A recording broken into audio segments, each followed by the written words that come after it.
By the time Lady McCarthy discovered the smear on the brass rail, Alexandra had already scrubbed the breakfast room floor, mended 2 cuffs, and copied 3 pages of bills into the household book before the cook had finished cursing the fishmonger. "You missed a streak," her stepmother said, standing in the hall with one gloved hand on the banister, as though the house itself might stain her. "Really, Alexandra, even as drudgery, you are only passable." Alexandra looked at the rail. The mark was no bigger than a fingernail. Her stomach was cramped and hollow. She had not eaten since yesterday afternoon, unless one counted the crust she had hidden in her sleeve and forgotten to swallow before being called upstairs. Lady McCarthy's gaze sharpened. "Do not stand there with that face. A plain, long-faced girl ought to be grateful for scraps. You will go down and polish the front steps, now. If one visitor sees soot on stone, I shall know whom to blame." The front steps were wide Portland slabs that caught every carriage wheel's dirt and every reign's black ribbon. They were also the first thing gentlemen saw when they came to call, and once, when Alexandra had been 6 and still laughing easily, her father had sat beside her on those very steps and taught her the names of the clouds. Now she knelt there with a pail, a rag, and numb fingers. At 22, Alexandra McCarthy had the stillness of someone older and the hunger of someone younger. Her dark hair was always pinned too tightly, because if she left one soft curl free, Lady McCarthy called it vanity. Her hands were slim, clever, and permanently marked at the edges with ink she could never fully wash out. Her face was pale, almost translucent in winter, and her eyes, grey and large, alert as a watchman's, took in everything while giving away nothing. Inside this house she was not daughter nor guest nor proper companion. She was useful. She was silent. She was always in the way. Lady McCarthy's true daughter Harriet had lilac ribbons and laughter and endless fittings for evening gowns. Harriet was paraded through the season like a porcelain prize. Alexandra carried shawls, remembered names, and stood by doors until dismissed. She endured because endurance had become a discipline. In the pocket stitched into her apron she kept her father's little Bible, leather-worn smooth at the corners by his thumb. Under her mattress she kept copied household ledgers no one knew she could read in full, not merely sums, but clauses, notes, legal marks, all the private machinery of money and property. And on her tongue she kept her words, swallowed whole, because she had learned the cost of spending them too early. Speech in this house was not freedom, it was a blade. You used it only when it might cut. By noon the cold had climbed through the stone into her knees. A carriage rolled past. She kept her eyes down. A boy selling papers shouted headlines near the square. Somewhere in the mews a horse kicked wood and was soothed by a groom's rough murmur. The front door opened above her. Harriet leaned over the top step in rose silk and impatience. "Mamma says do not take forever. We are expected at Lady Danbury's tonight, and she wants you presentable enough to stand behind us." "Presentable enough," Alexandra repeated softly. Harriet did not hear, or chose not to. "You may wear the brown muslin, not the blue. Mamma says it gives you ideas." The door shut. Alexandra wrung out the rag and pressed it harder against stone until her knuckles burned. That evening, presentable enough meant brushed hair, mended sleeves, and gloves turned inside out to hide thinning fingertips. Lady McCarthy looked her over in the hall mirror and adjusted a pin in her own coiffure. "You are coming only because Harriet's maid is ill, and I require an extra pair of hands. You will carry shawls, fetch lemonade, and if anyone speaks to you, smile once and disappear." Alexandra inclined her head. "Do not look tragic," Lady McCarthy added. "It invites speculation." The Danbury house was ablaze with candles and noise. Footmen in dark livery lined the walls. Chandeliers scattered light across satin, medals, and powdered shoulders. Music drifted from one room, politics from another, gossip from every corner. Lady McCarthy dissolved immediately into a cluster of matrons. Harriet vanished among eligible officers. Alexandra did what she always did, took wraps, found hooks, remembered who preferred Spanish and who preferred French, who had gout and needed chairs near doors, who took tea with lemon and no sugar. Near midnight, when the rooms had grown hotter and louder, Lady McCarthy hissed, "Terrace, air me!" and handed Alexandra 2 shawls and a fan. Outside, the stone steps to the terrace were slick with mist. Laughter spilled through open doors behind them. A young footman came around the corner at speed, balancing a tray of glasses as he tried to avoid a gentleman backing blind from an argument. His heels skidded. The tray flew, shattered, and he went down hard, temple first, against the step. The crack of skull on stone cut through music like a snapped violin string. Then came that peculiar silence of polite society confronted by blood. A lady gasped and turned away. A colonel swore under his breath but did not move. Someone said, "Good God!" as if astonishment were assistance. The boy lay twisted, blood already dark and slick at his hairline. Alexandra dropped the shawls. She was on her knees before she fully registered moving. "Thomas, can you hear me?" She did not know his name. She gave him one anyway. Firm and human. His eyes fluttered. Good. Not gone. "Pressure here," she said to no one and everyone, folding her palm against the wound. Blood warmed her skin instantly. A gentleman hovered uselessly. "Shouldn't we fetch—" "Yes," she said without looking up. "Hot water, clean cloth, brandy if you have it. And send for a surgeon now." Her tone carried. 2 older men obeyed before pride caught up with command. A maid began to cry, Alexandra snapped. "Do not faint! Help me hold his shoulders steady." The girl knelt, shaking but compliant. Her petticoat hem was narrow and tightly stitched. Alexandra tore it anyway, ripping a length of linen with both hands and her teeth, then bound it around the footman's head with practiced pressure she had learned years ago from her father after a farm accident in Kent. "Stay with me," she told the boy. "Look at me. Tell me how many fingers." 2, he whispered, though she held up 3. He was conscious, dizzy, frightened. "Good. You're doing well." Only then did she feel the weight of eyes. When she looked up, a tall man stood at the top of the steps. Dark coat immaculate. Expression composed to the point of severity. Julian Thorne, Duke of Ravensmere, was known in drawing-rooms as one might know a winter storm, by effect rather than intimacy. He had a scholar's stillness and a soldier's economy. No wasted movement, no raised voice, no visible temper, which made men fear him more than shouting ever could. His gaze moved once from the improvised bandage to her torn hem, to the maid bracing the injured boy. It was not admiration exactly. It was assessment, swift and exact. When the surgeon arrived and took over, Alexandra rose, blood on her gloves and bodice, knees wet through. She stepped back into shadow, intending to disappear before Lady McCarthy noticed. "Miss McCarthy!" Ravensmere's voice was low, level. She turned.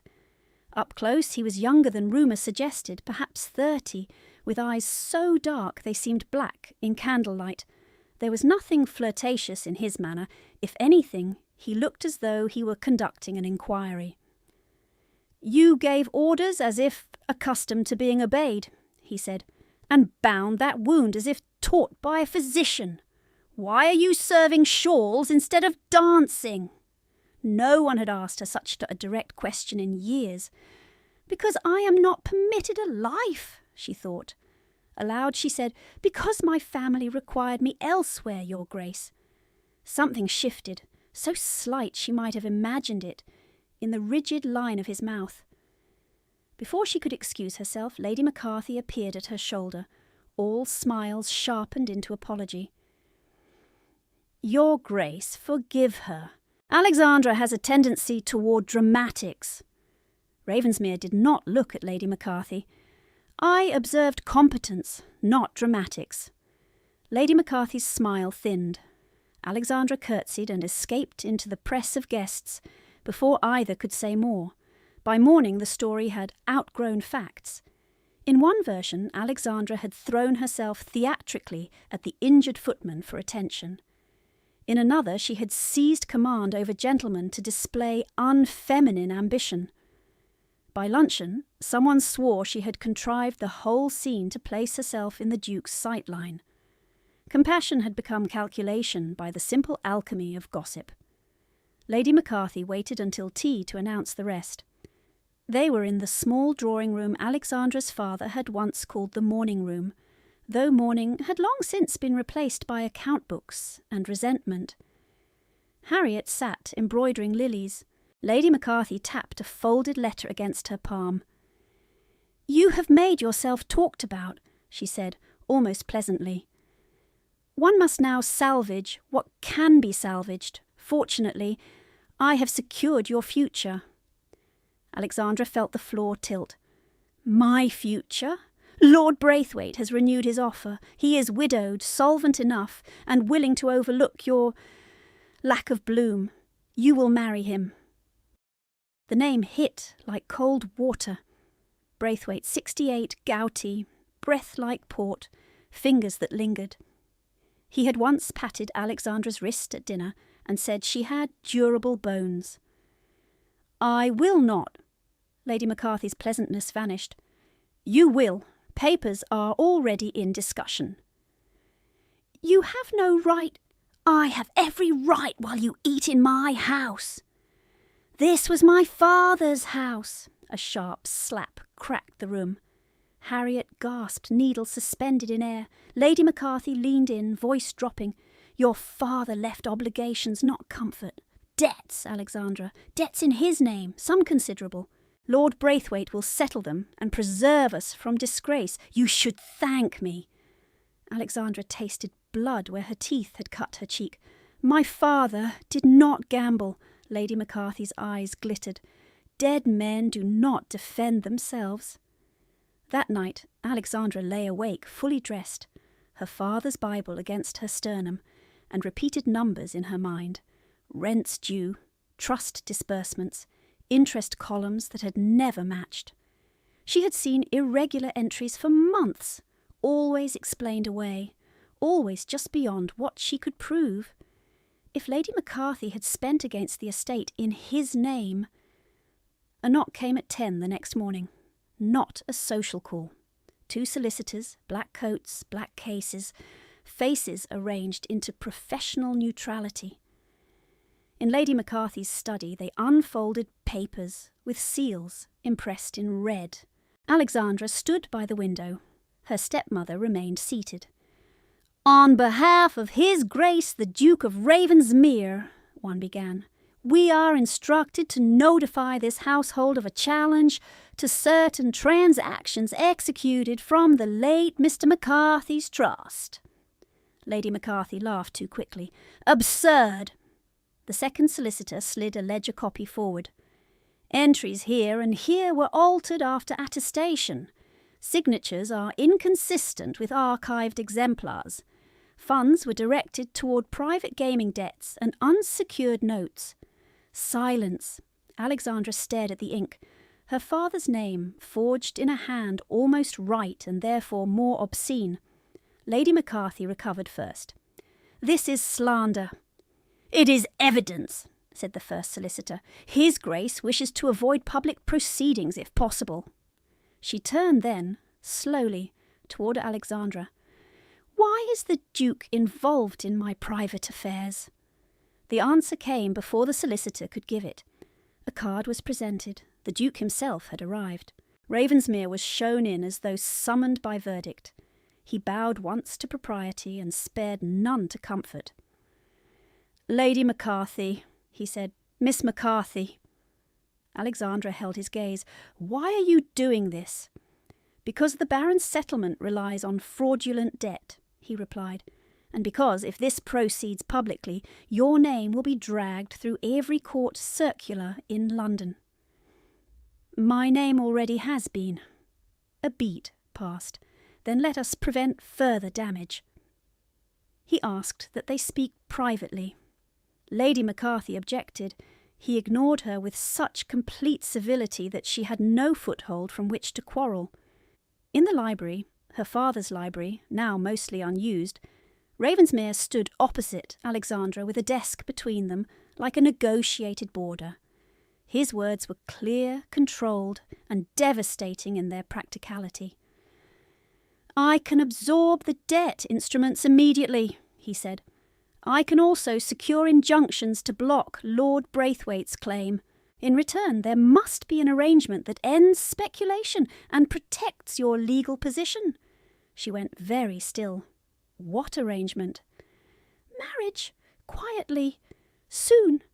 She blinked once. "Not love, not admiration. A strategy." He continued. "It would render you unassailable to the Baron and discourage inquiry into the trust while my solicitors complete recovery. You would have a settled household and name protection. I require no romantic performance." No romantic performance, as though he was sparing her inconvenience. Something in her chest tightened, not because the offer was cruel, but because it was almost kind and entirely bloodless. Duty, solvency, convenience. She had spent years being traded like furniture. Now she was offered a finer room in a stronger house under a different lock. "Is this charity, Your Grace?" "No." "Then what is it?" "Obligation." The word landed harder than insult. Alexandra folded her hands so he would not see them shake. "I am grateful for your intervention regarding the fraud, but I will not marry as a remedy." His expression did not change. "Consider the alternatives." I refuse." For the first time a faint line appeared between his brows, surprise perhaps, or frustration too disciplined to show itself fully. He inclined his head once, as if acknowledging terms in a contract he disliked. "As you wish, Miss McCarthy." By evening Lady McCarthy had her revenge in motion. Calls were not returned. 2 invitations were regretfully withdrawn. A viscountess who had once praised Alexandra's penmanship now looked through her at church as if she were etched in smoke. The rumour, refined and vicious, spread quickly. Miss McCarthy had attempted to trap Ravensmere and been coldly discarded. Within days, society's doors did what doors do best. They closed without sound. Then came the palace messenger.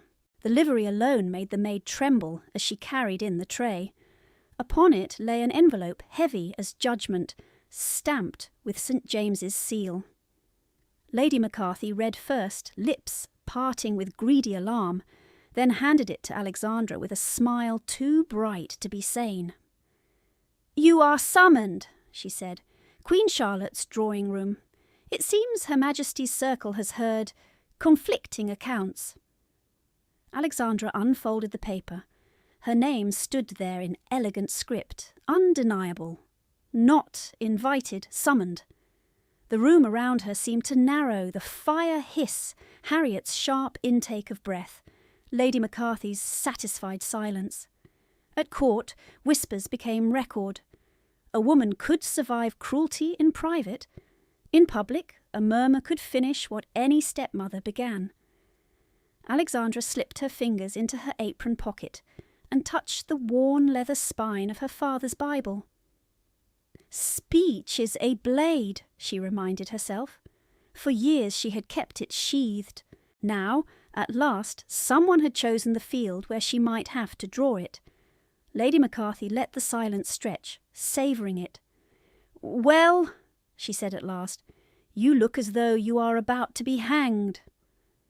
Alexandra folded the summons once, then again, precise along the old crease. When must I attend? Tomorrow evening, full court dress. Lady McCarthy's voice sharpened. And you will remember who made that possible. You will not embarrass this family with one of your righteous performances. Harriet had put down her embroidery. Her cheeks were bright, eyes darting between them. Mamma, perhaps if Alexandra simply says very little? Alexandra, Lady McCarthy cut in, will say exactly what is prudent. She will express regret for any misunderstanding, deny all malicious invention, and affirm that Lord Braithwaite has shown only honourable intentions. Alexandra looked up. No! The single word was quiet enough to miss, if one wished to miss it. Lady McCarthy did not. No, she repeated. I will not speak for Lord Braithwaite. You will speak as you are told. I will speak truth. Lady McCarthy laughed low and brittle. Truth? My dear girl, truth is what survives in a room of power. You are being called to that room because people of consequence are tired of hearing your name attached to scandal. They may indulge tears. They will not indulge defiance. Alexandra slid the summons into her sleeve. Then they may hear neither. She turned before her stepmother could answer and walked out of the morning room on legs that felt carved from wood. In her narrow chamber under the eaves, the evening light came in weakly through a soot-filmed pane. Alexandra barred the door, knelt, and pulled the box from beneath her mattress. Inside lay copied pages of household books she had transcribed over months in stolen minutes, rent rolls, trust disbursements, signatures, dates. She spread them on the bed. At first glance, the columns were orderly. At second, they were a map of theft. Disbursement to repairs that had never occurred. Loan repayments entered twice. Notes against urgent estate obligations, all routed through intermediaries she did not recognise, then emptied into the same 2 private accounts, and threaded through it like poison in clear water. Her father's name, appearing where he had been dead 18 months. She drew a candle closer and compared one copied signature to another. In 3 places the loop of the M leaned too far left. In 2 the downstroke trembled as if written slowly by someone drawing rather than signing. Forged. Her pulse beat hard in her wrists. Someone knocked once, light, uncertain. Harriet. Alexandra, Mamma says you are to come down. Madame Fournier is here for fittings. I cannot. A pause, then softer. If you fight her tomorrow, she will ruin you. Alexandra did not answer. She waited until footsteps retreated, then gathered the pages into neat order. Copies were not enough. Not in a palace. Not before people who had never had to doubt their own signatures. She needed corroboration, a solicitor's hand, some official mark that could not be dismissed as the bitterness of an ungrateful stepdaughter. She took out her father's Bible, pressed her palm to the worn cover, and stood. By the time she reached Chancery Lane the next morning, fog had lifted from the gutters and clerks were hurrying with bundles under their arms. Ravensmere's solicitors occupied 2 rooms up a narrow stair that smelled of sealing wax and wet wool. A boy at the desk stared at her mended cuffs, then at her face and vanished to fetch someone senior. Mr. Pell emerged, thin, silver-haired, spectacles low on his nose. He inclined his head, cautious. Miss McCarthy, His Grace did not mention an appointment. I did not make one. I require advice. On what matter? She set the copies on his desk. On whether these are sufficient to survive ridicule. He blinked once, then sat. As he read, his mouth thinned. Where did you obtain these? From the household books over several months. These are transcriptions, not originals. Yes. Then opposing counsel will call them inventions. She swallowed. Could they still support an inquiry? With corroboration, perhaps. Without it, they make accusation easier than proof. He tapped a page. If you can produce the primary ledgers, bound volumes, not loose leaves, plus any correspondence regarding trust transfers, that would be another matter. Alexandra almost laughed. Lady McCarthy keeps them locked in her escritoire. Mr. Pell removed his spectacles. Miss McCarthy, I cannot advise theft. I did not ask you to. He studied her for a long second. Then I will advise this. If you are questioned at court, do not overstate what you can prove in that moment. State what exists and where, and request formal review. Precision is your ally. He reached for a sheet, wrote 3 lines, blotted them, and sanded the page. This is a memorandum that these copies were shown to me today. It is not certification of authenticity. It is acknowledgement of receipt and concern. Keep it dry and on your person. She took it, fingers unsteady. Thank you. At the door he said, Miss McCarthy. She turned. His Grace is not your enemy. She met his eyes. Then he should cease behaving like a warden. Mr. Pell did not smile. Sometimes men who are practised at guarding cannot distinguish it from confinement. Outside, the street noise rushed back around her. She tucked the memorandum into her stays and walked home fast. That evening, Lady McCarthy held court in her dressing room, pins between her lips commanding ribbons and gloves, as if dressing for battle. Not that bodice, she snapped at the maid. It makes her shoulders look militant. Bring the grey silk. The drab one. Alexandra stood while they laced her into austerity. Harriet hovered with a box of hairpins.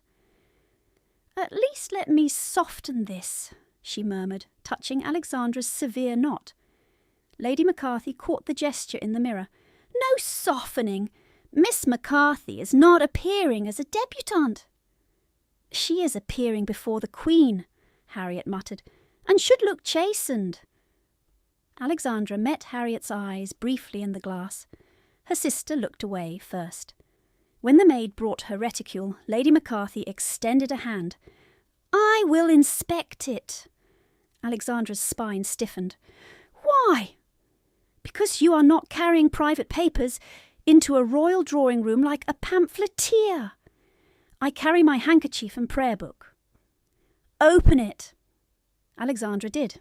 Inside lay exactly that. Linen Bible, a tiny vinaigrette, no copies, no memorandum. Lady McCarthy looked disappointed. She had hidden the folded pages flat beneath the whalebone at her left side, where each breath reminded her they were there. The carriage to St. James's jolted over ruts and old stones. London passed in blurred lantern light. Shop fronts shuttered, apprentices shouting, a woman with a basket of eels, soldiers at a corner post. Inside, no one spoke for 3 streets. Then Lady McCarthy said, If asked directly whether His Grace proposed, you will say no. Alexandra turned her head slowly. That is a lie. It is discretion. It is false. It is necessary. For whom? Lady McCarthy's smile flashed white in the dim. For the only family that has tolerated you. Harriet made a small sound. Mamma, please. Lady McCarthy ignored her. If you insist upon dramatics, understand me. Society forgives foolish men and pretty women. It does not forgive inconvenient women, least of all poor ones. The carriage rolled through the palace gates before Alexandra could answer. Footmen descended in practised motion.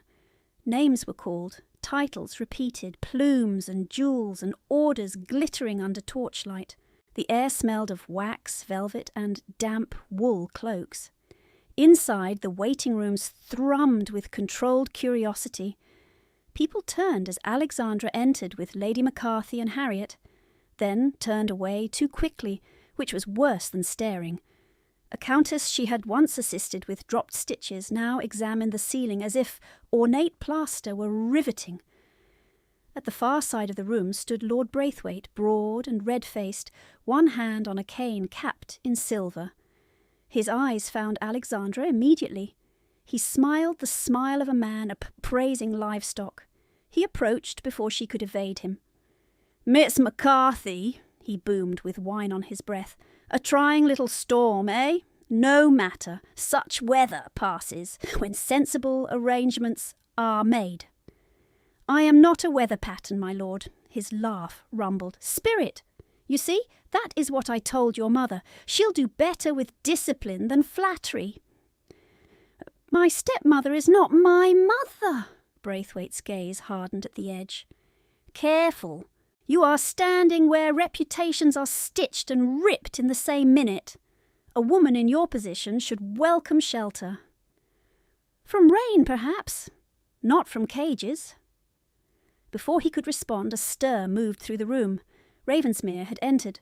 He wore black court coat and white waistcoat, every line immaculate, as if disorder could not adhere to him. Conversations bent toward him and away again. He acknowledged 3 peers, 1 bishop, and Lady Jersey with equal brevity, then came straight to Alexandra. Lady McCarthy shifted instantly into graciousness. "Your Grace, how kind! Lady McCarthy!" He bowed just enough. "Miss McCarthy, a word."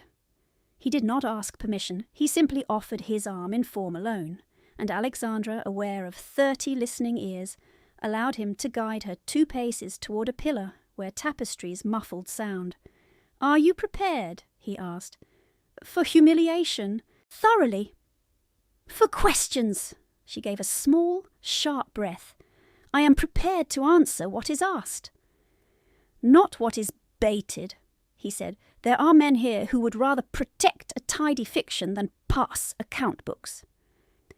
"I have learned." His gaze flicked to her face, then lower, as if taking inventory of strain she had no wish to display.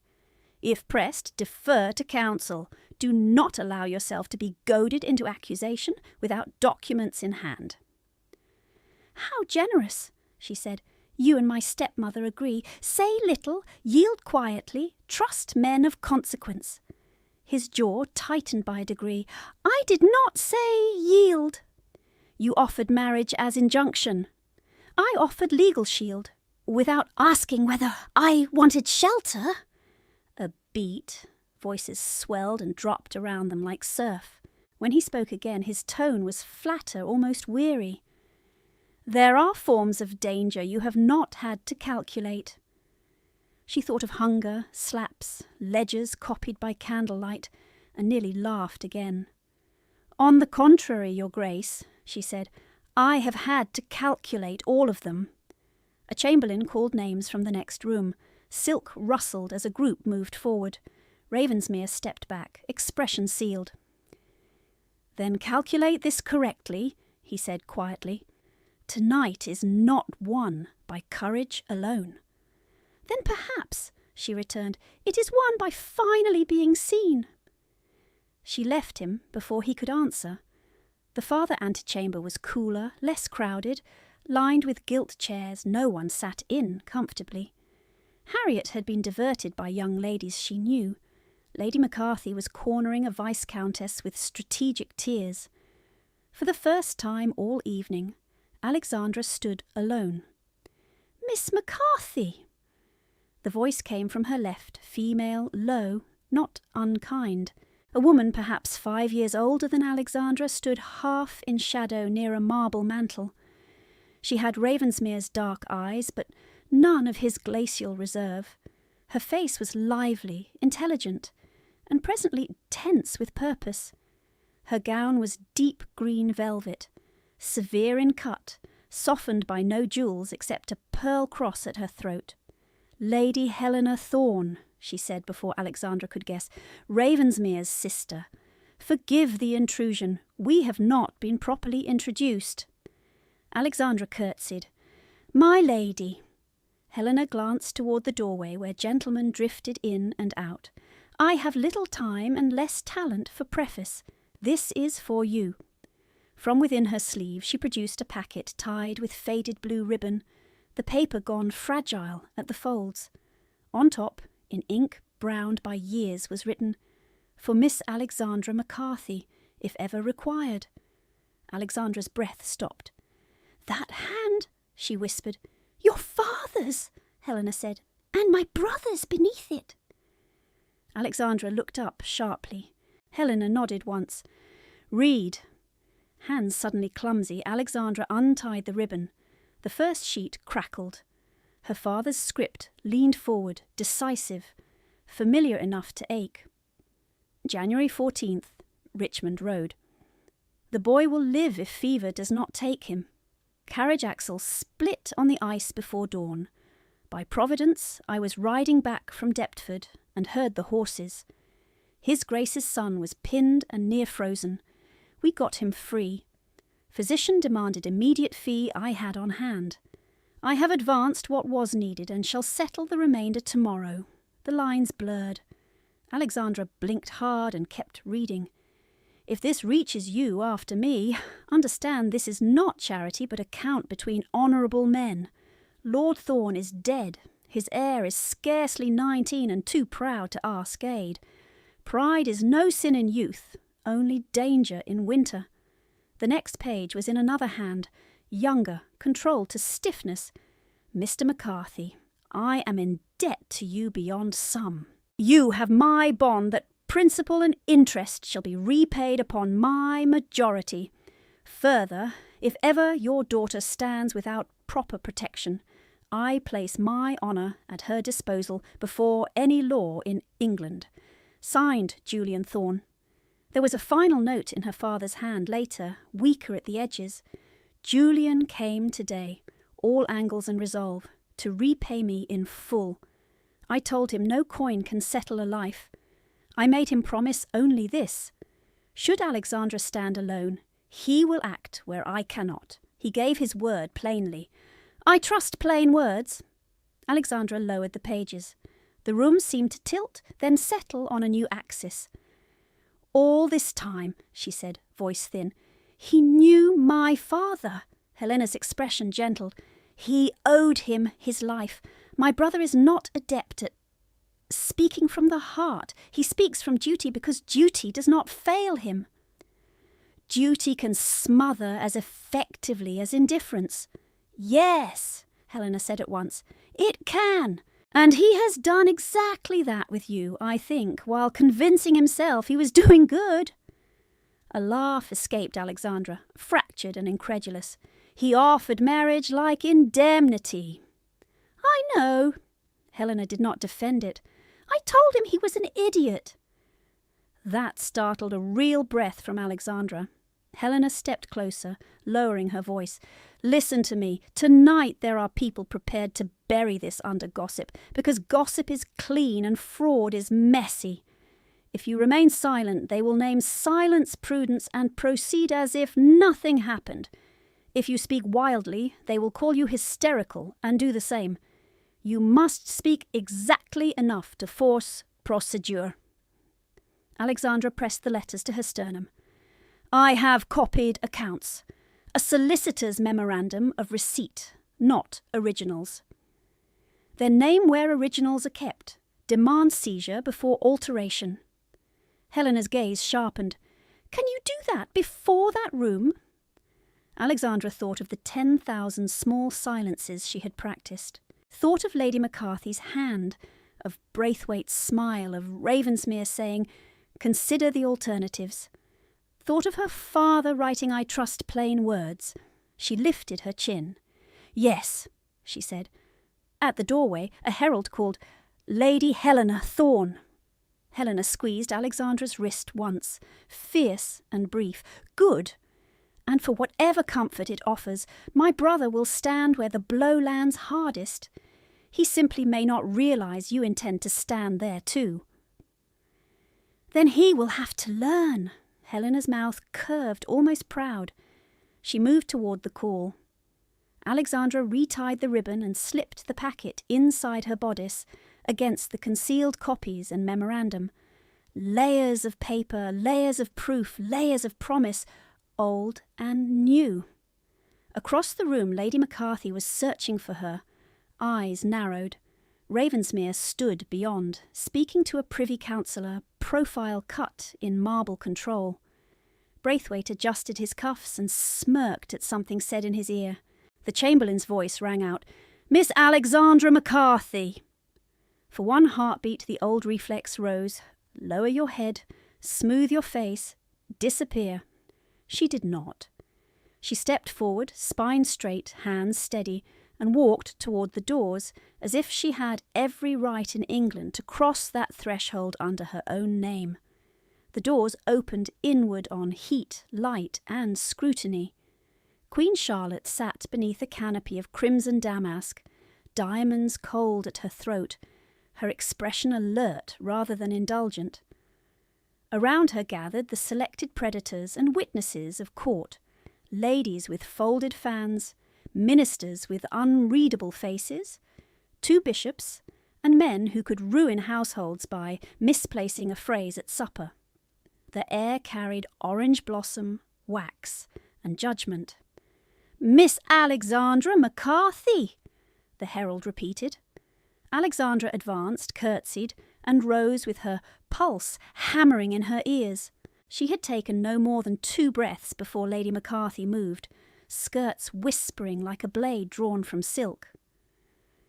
"Your Majesty," she said, sinking into a graceful curtsy that should have earned medals for hypocrisy, "I beg leave to speak first, as parent and guardian to this unfortunate girl."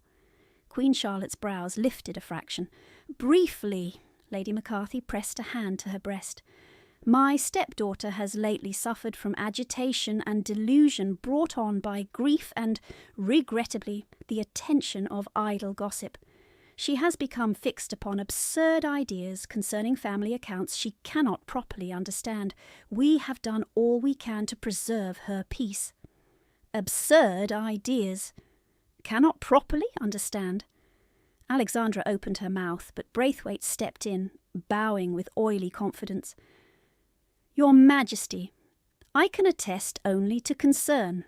Miss McCarthy is spirited, yes, but quite susceptible to influence. A woman alone may mistake arithmetic for conspiracy."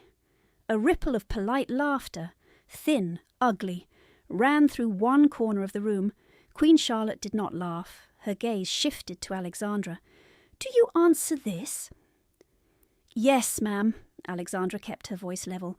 "I answer that Lady McCarthy has used forged entries in my late father's trust to force a marriage settlement and cover private debts. I can name dates, accounts, and the location of the original ledgers." A stillness, immediate and electric. Lady McCarthy's eyes flashed, then softened into pained patience. "You hear her, ma'am. This is precisely the mania. She has been sneaking into my study copying books at night.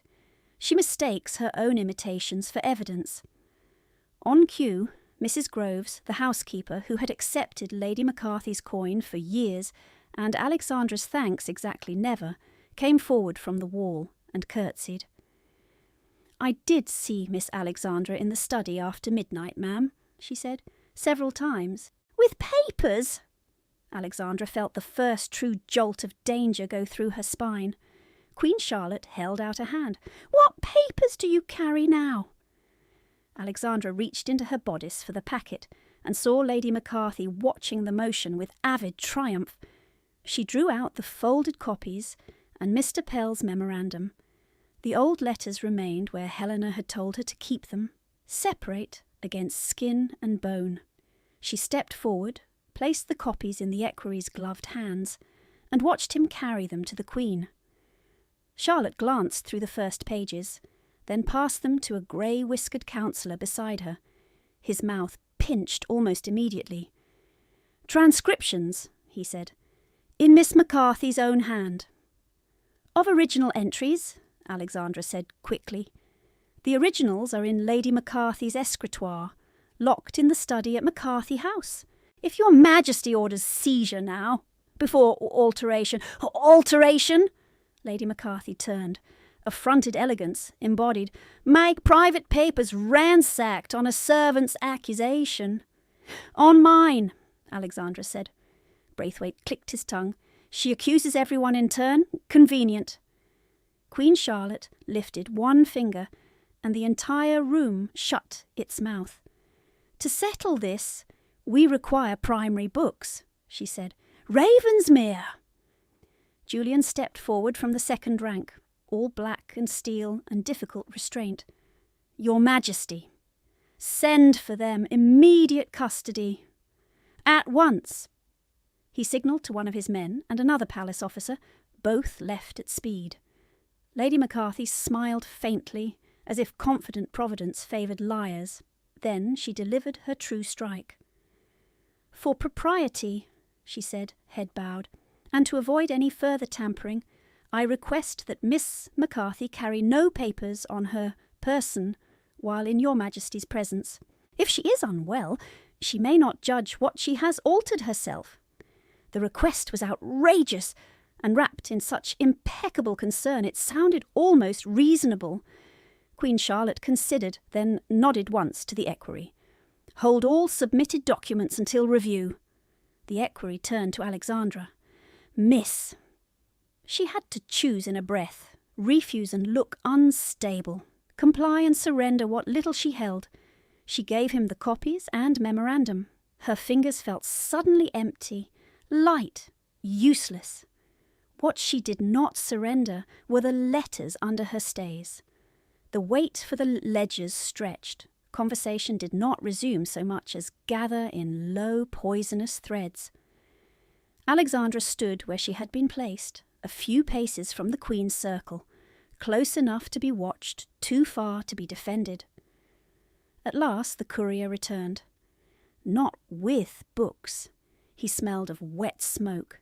He bowed low to Ravensmere, spoke in a whisper meant to remain private. It did not. Private words in rooms like this always acquired an audience. Julian's face altered by almost nothing, just a lock of muscle along the jaw. He stepped to the Queen.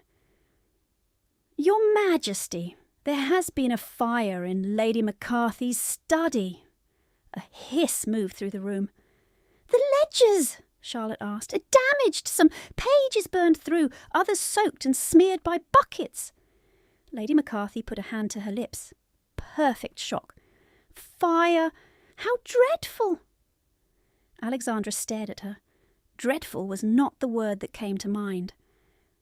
The counsellor with grey whiskers accepted one blackened volume from the courier's cloth wrap and opened it delicately. Pages clung together in warped clumps.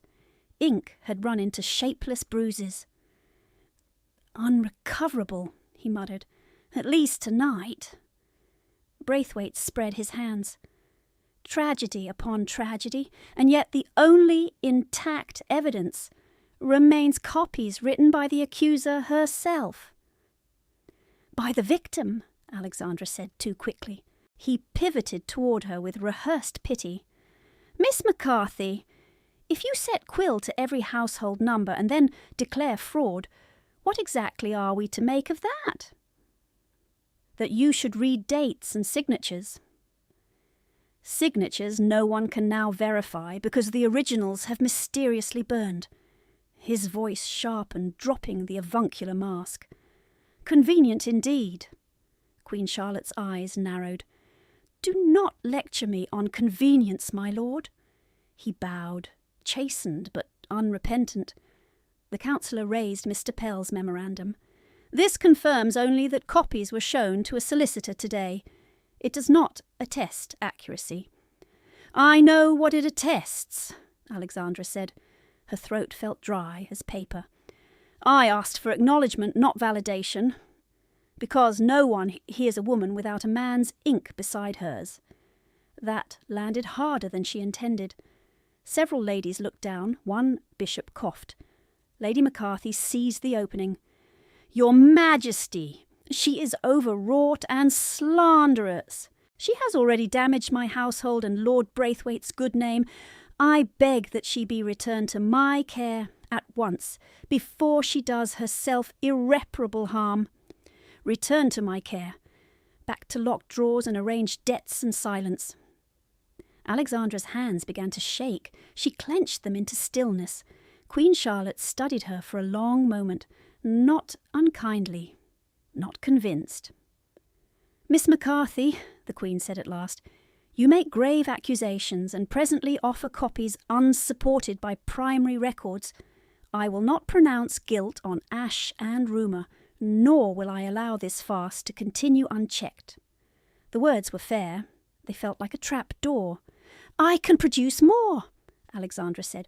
"Correspondence, witnesses." "Then do so properly through counsel," Charlotte replied. "Until then, you will refrain from further public allegations?" The room exhaled, hearing what it wished to hear. Restraint, delay, bury it. Braithwaite bowed again, satisfied. "Your Majesty's wisdom preserves us all." Alexandra looked for Ravensmere. He stood 10 feet away, expression unreadable, eyes on her like a held line over deep water. She could not tell if he was calculating, furious, or resigned. For one terrible second she thought, "I have done everything right and still lost." The ledgers were gone. Her memorandum was thin. Her copies looked like invention. If the Queen chose order over truth, Lady McCarthy would take her home tonight, and by week's end Braithwaite would have papers in place that no refusal could stop. She pressed her palm against her ribs and felt the edges of her father's letters still there. Not everything was gone. Not yet. Julian had learned at 19 how a body sounded when pulled from iron and snow. He had never forgotten the wet crunch of shattered axle, the horse screaming, his own breath trapped under weight while winter took his hands, finger by finger. He remembered a stranger's voice cutting through the dark, calm, irritated, alive. "Do not be dramatic, boy. If you can swear, you can breathe. Push when I tell you." Mr. McCarthy had hauled him free with 2 labourers and a crowbar, wrapped him in his own coat, paid a physician before Julian could form pride enough to refuse. Later, when Julian brought repayment like a legal brief, McCarthy had accepted coin and extracted promise. "If ever my daughter stands alone." For 11 years Julian had told himself he was honouring that promise by distance, by surveillance, by quietly correcting threats before they reached her door. It was neat work, efficient, bloodless, and it had brought Alexandra to this room, white-faced and shaking while liars spoke fluent concern. Helena appeared at his shoulder without sound. "Well?" "Study burned," he said. Her eyes hardened. "Of course it did." He did not answer. He could still smell smoke on the courier's coat and failure at the back of his tongue. "You were right," Helena said softly. "She is standing where the blow lands." "Yes." "And—" He looked at Alexandra. She was very straight, very still, and 1 heartbeat from being taken back by the woman who had starved and sold her. "And I built the machinery that cornered her," he said. Helena's voice gentled. "No, Lady McCarthy did that." "I handed her better steel." He had offered Alexandra a contract because contracts could be enforced. Feeling could not. He had named protection as terms because terms did not require vulnerability. In doing so, he had repeated his father's worst lesson. That control was care if one dressed it correctly. Now there were minutes, not months. "If Charlotte releases her to that house," he said, "Braithwaite will have settlements signed before dawn. Even if we overturn fraud later, damage will be done." Helena watched him in profile. "Then stop it." "With what?" "Injunctions need paper." "With yourself, Julian. For once." He let out a breath that hurt. "If I do this, she may refuse, publicly." "Probably," Helena said, almost dry. A ghost of a laugh escaped him, and died. He was not afraid of mockery. He had survived Parliament, war dispatches, and men who smiled while costing lives. What he feared absurdly was her looking at him with that clear grey steadiness and saying no because he deserved no. He deserved no. but deserving had nothing to do with the immediate fact that she was running out of legal sky.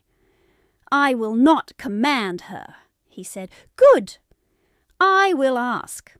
Helena squeezed his sleeve once, quick as a benediction. "Then ask like a man, not a memorandum."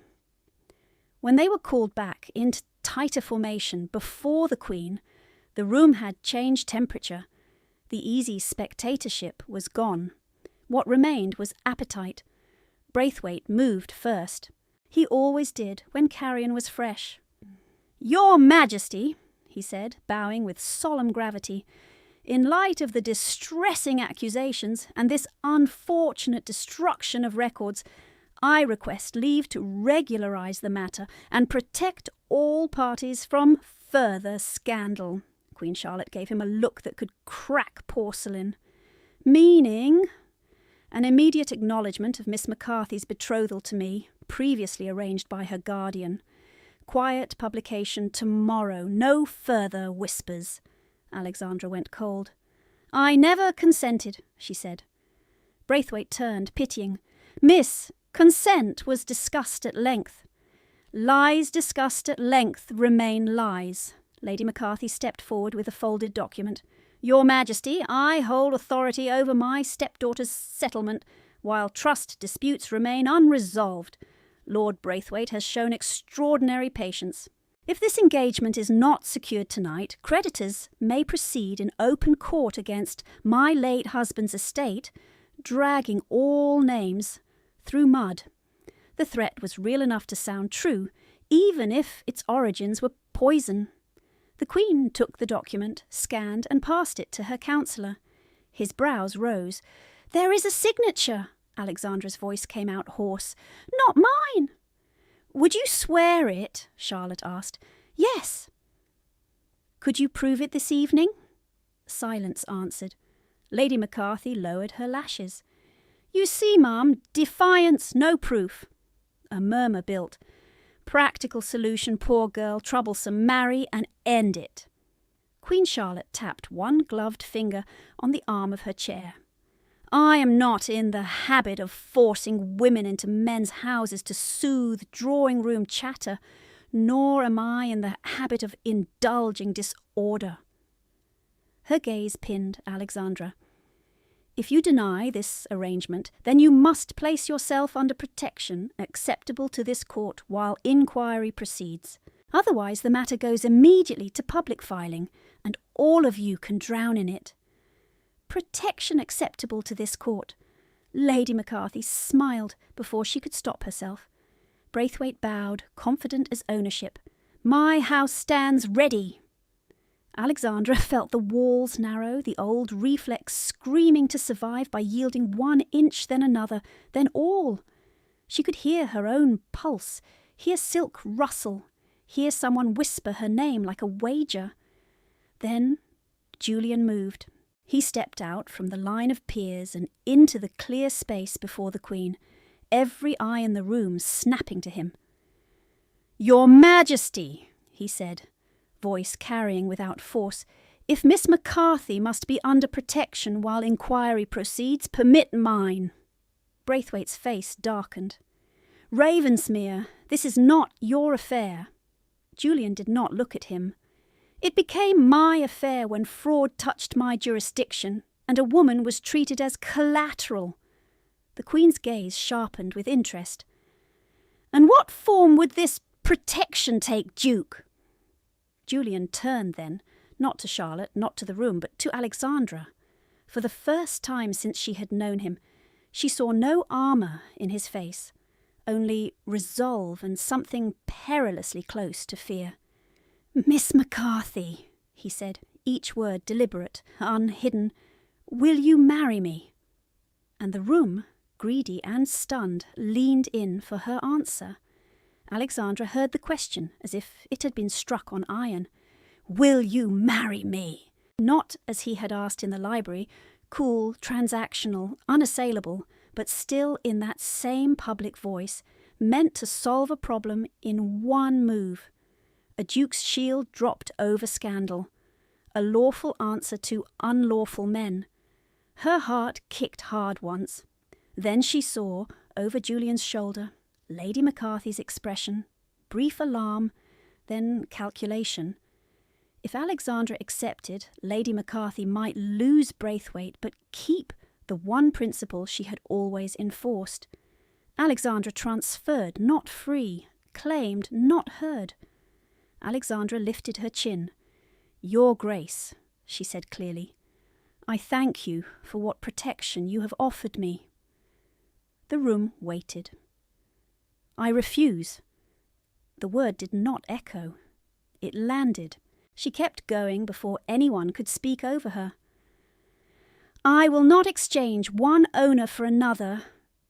Her gaze moved, not from Julian, but through him, to Braithwaite, to Lady McCarthy, to the ring of faces that had priced her like furniture, not even the most powerful one in England.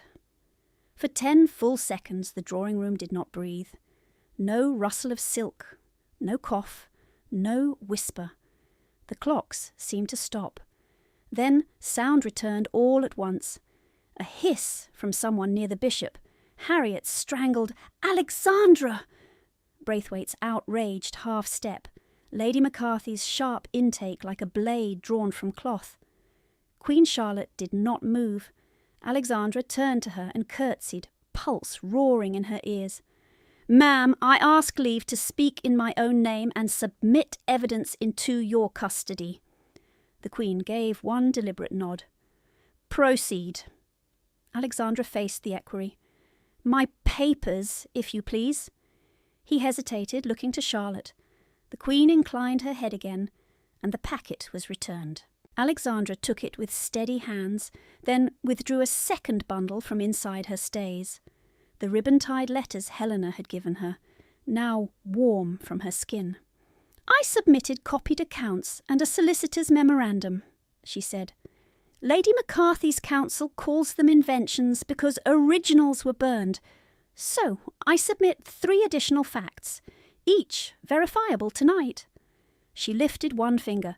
"First, the trust disbursements entered as estate repairs on the 3rd and 19th of March were never performed. I can name the contractors listed and the addresses. One firm dissolved the previous year. The second has never existed." A second finger. "Second, 3 transfers from my father's trust were routed through Carden and Blythe, money agents in Holborn, then paid to markers at Vauxhall Rooms under the initials H.M.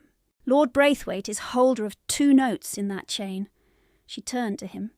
"Shall I recite the note numbers, my lord?" Braithwaite flushed purple. "This is insolence."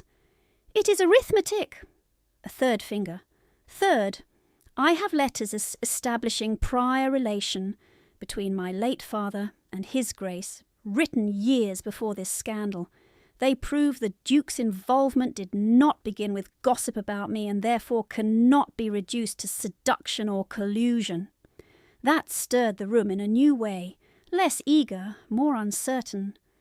Lady McCarthy struck at once. "Forged, all of it. She has had months to practice hands." Alexandra looked directly at her. "Then let the letters be examined by any clerk who has seen my father's script." Julian had gone very still, eyes fixed on the ribbon in her hand. Alexandra stepped forward and offered both packets to the Queen. "Order a formal inquiry," she said. "Seize all surviving household papers, bank records from Carden and Blythe, and Lord Braithwaite's gaming notes. Not tomorrow, tonight. Delay favours only the guilty." Lady McCarthy moved as if to interrupt. "Your Majesty, this is a hysterical—" "Silence!" Queen Charlotte said, and the single word cut like glass. The Queen took the letters herself, opened the first, read enough for her expression to sharpen, then passed them to the grey-whiskered counsellor. His eyes narrowed as he scanned signatures and dates. Ravensmere spoke quietly, finally, to no one but the Queen. "I can place officers at Carden and Blythe within the quarter hour." Charlotte did not look away from Alexandra. "Do it!" Braithwaite stepped forward, voice hard. "Your Majesty, my private accounts are not royal property." No, said the Queen, but fraud touching inheritance and coercion touching marriage are very much my concern. Lady McCarthy tried again, softer now, tears bright and artful. Ma'am, she is my daughter. She has always been unstable under pressure. If you release her into my care, I can quiet this. Alexandra spoke without raising her voice. I ask not to be released to any private guardian. I ask to stand under neutral trustees until inquiry closes. Queen Charlotte's gaze held hers for a long beat. Granted. Lady McCarthy's tears vanished as if wiped away. Until findings are entered, the Queen continued, now to the room, Miss Alexandra McCarthy is under Crown protection. Any attempt to remove, coerce, or contract her person will be treated as contempt. Braithwaite sputtered. This is outrageous! Oh, this is finished for tonight, Charlotte said. Councillor Pembroke, draft writs. Ravensmere, execute. Lady McCarthy and Lord Braithwaite, you will remain available for examination at first light. And just like that, the axis of the room shifted. Not fully to justice, but away from Alexandra's throat. She stood very straight while whispers broke around her like surf, and did not let her knees fail until she was beyond the Queen's direct line of sight. The inquiry began before dawn in a side chamber of St. James's with no chandeliers, no music, and no place to hide behind manners.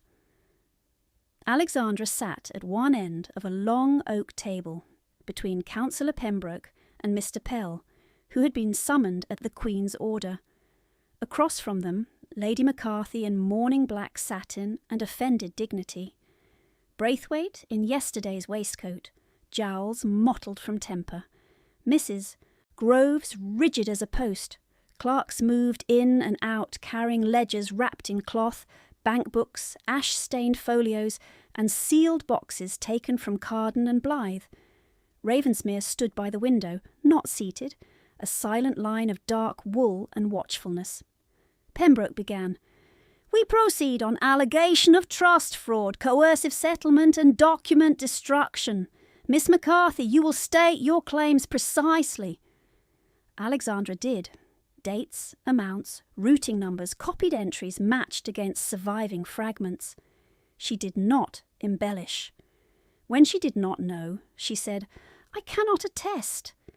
When challenged, she answered with figures instead of outrage.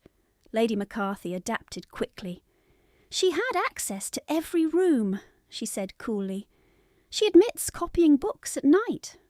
If fraud exists, she created it to revenge imagined slights. As for fire, I found smoke after we departed for court. She remained in the house longer than I. Alexandra turned. I left with you.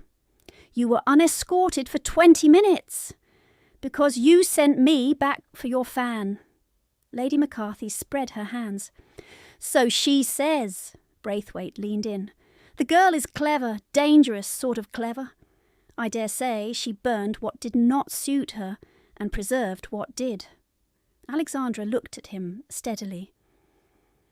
Then why are your notes in Carden and Blythe's box, my lord, endorsed against trust, transfers you claim never to have seen? Mr. Pell slid a paper forward. Note 64, 67 and 71. Your signature appears on each. Braithwaite snatched the sheet. I sign 100 things. I do not inspect every source. Pembroke's voice sharpened. You inspect enough to collect. The morning stretched, one witness after another.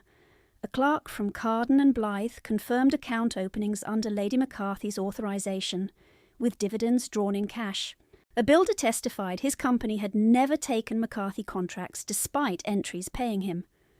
A handwriting examiner, summoned in haste, compared known signatures to trust pages and found traced hesitation in 6 instances. Still, Lady McCarthy fought, changing angle with each loss. When finance failed, she attacked character. She has always coveted rank, she told the table, eyes bright with contempt. She baited his grace from the beginning. Ask anyone at Lady Danbury's. She staged that vulgar rescue to be noticed. Ravensmere moved then, finally taking a seat, voice very quiet. I was there, he said. She prevented a boy bleeding to death while titled men debated carpet stains. Lady McCarthy did not even glance at him. How noble, and yet here we are. When document fraud narrowed around her, she struck at arson.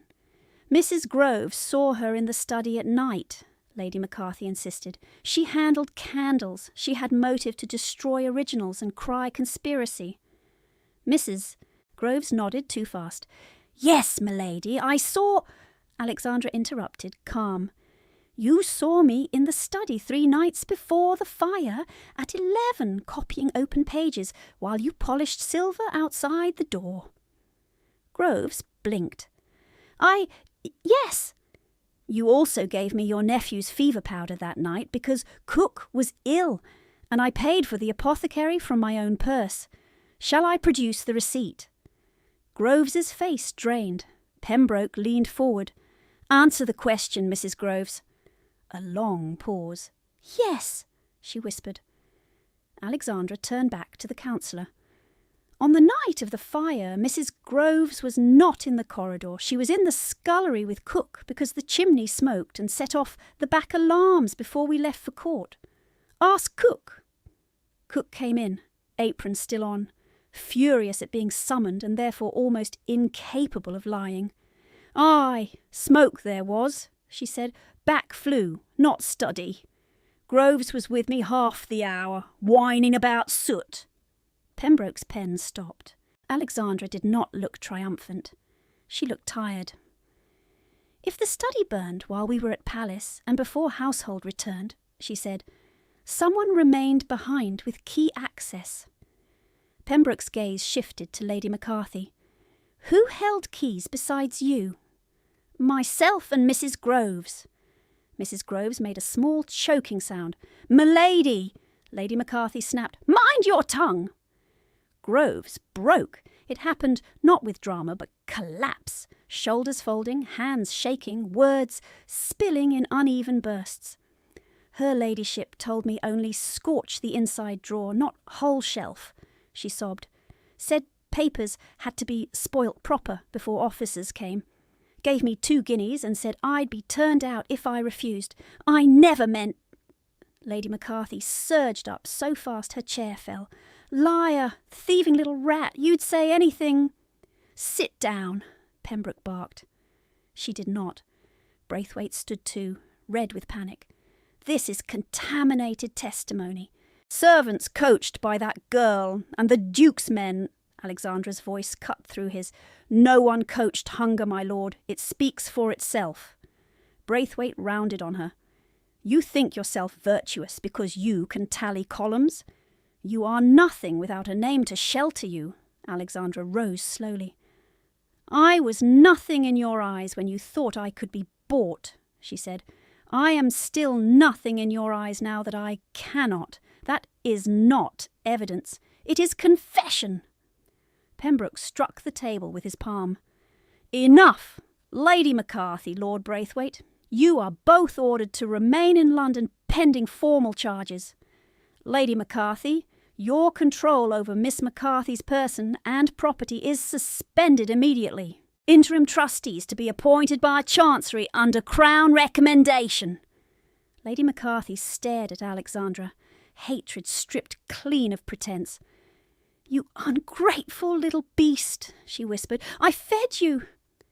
Alexandra met her gaze, steady as stone steps in winter. You rationed me. Guards came at Pembroke's signal, not to clap irons, not yet, but to ensure compliance. Braithwaite blustered, then wilted when no one cared. Lady McCarthy went rigid, chin high, as if posture could outlast exposure. As she was escorted out, she turned once more. This is not finished. Alexandra answered, It is for me. By afternoon, gossip had outrun the carriages. At Lady Jersey's, they said Braithwaite's notes were poison paper. At White's, they said Ravensmere had nearly duelled a counsellor. He had not. In kitchens and mews, the simpler versions spread fastest. Miss McCarthy had named the theft in front of the Queen, and lived. Alexandra was lodged that night not at McCarthy House, but in a guest suite at Lady Danbury's, with an actual fire laid for her, and tea sent without being requested. She sat on the edge of the bed in borrowed linen, hands finally trembling now that no one demanded steadiness. A knock sounded. Harriet entered, eyes swollen, hair coming loose from its pins. She looked younger without arrangement, almost the girl who once shared blackberry tarts in nursery corners, before their mother died. "I had to ask 3 people to find you," Harriet said, voice frayed. "No one will let Mamma see me." Alexandra waited. Harriet swallowed. Did she truly, all of it? Yes. Harriet sank into the chair opposite as if her bones had gone out. "I told myself she was hard because she feared ruin. I told myself you were stronger so it hurt you less." She gave a broken laugh. "What a vile arithmetic!" Alexandra stared into the fire. "Pain does not divide fairly." "I know that now." Harriet twisted her handkerchief. "Will you hate me always?" Alexandra looked at her sister, really looked. Harriet had chosen comfort, yes, had looked away often, but she was not the architect of the cage. "I don't know always," Alexandra said. "I know now." Harriet nodded as if that were more than she deserved. At the door she paused. "You were very brave," she whispered. "No," Alexandra said, thinking of shaking hands hidden in silk. "I was very tired." When Harriet left, Alexandra sat until the logs settled into red collapse. Then she took out her father's Bible and the old letters, laid them side by side, and let herself cry quietly where no one could turn it into spectacle. Ravensmere came 2 evenings later at Alexandra's request, not his own. Lady Danbury received him in the blue drawing-room, gave him a look sharp enough to peel paint, and said, 10 minutes. If she rings, I throw you out myself, before shutting the door. Julian remained standing until Alexandra gestured to the chair opposite. He carried a flat leather case. He set it on the table between them and opened it. Inside lay her father's letters, newly sleeved in protective paper, and a sealed deed packet. "I had the letters conserved," he said. "No alterations, only stabilisation." She touched the top page, but did not lift it. "Thank you." He slid the deed packet toward her. "This is transfer of a small cottage and adjoining plot in Surrey, freehold in your sole name, not contingent on marriage. The second document appoints Mr. Pell and Mrs. Anstey." He nodded to Lady Danbury's formidable companion in absentia. "As legal advisers, should you wish them. Also not contingent." Alexandra looked up, wary. "And what claim do you retain?" "None." He held her gaze. "I have also signed a declaration that I will not petition for guardianship, settlement, or marital contract regarding you without your written invitation. It is witnessed and filed." For the first time since the palace, her breath caught for a reason that was not fear. "Why?" she asked. "Because I mistook power for protection." His voice roughened, then steadied. "I told myself I was honouring your father by securing outcomes. What I did was attempt to secure you." Silence. Honest, not hostile. He went on, words slower now, chosen in real time rather than drafted. "I have wanted you safe for years without admitting I wanted anything else. When I asked you in that room, part of me meant strategy. Part of me meant terror at losing you to men I despise. Neither was fair unless you were free to refuse me and remain free after." She studied him. No defensiveness, no argument disguised as apology. "I did refuse," she said. "You did. And if I refuse forever," he swallowed once, "then I remain grateful you are alive, and I keep my distance where asked." Her eyes stung unexpectedly. "That sounds like discipline," she said. Not love. A faint, rueful expression touched his mouth. I'm not practised at distinguishing them, but I can try plain words, as your father required. He leaned forward, elbows on knees, all titles set aside. I love you, Alexandra. I loved your courage before I knew your name, your mind before I allowed myself to see it, and your defiance when it terrified me. I love that you would rather stand alone in a hostile room than be comfortably owned. I do not ask you to forgive quickly. I ask only permission to earn trust without terms. The room seemed very small suddenly, the fire very loud. She looked down at her hands. Ink still marked the side of one finger. I do not know how to be courted, she said softly. I know how to survive. Then we begin there, he replied. With what you know. We walk, we speak. You set boundaries. I keep them. If at any point you want me gone, I go. Lady Danbury's bell rope sat within arm's reach, bright silk looped like a warning. Alexandra did not touch it. Not gone, she said. Relief crossed his face so quickly it was almost pain. Not yet.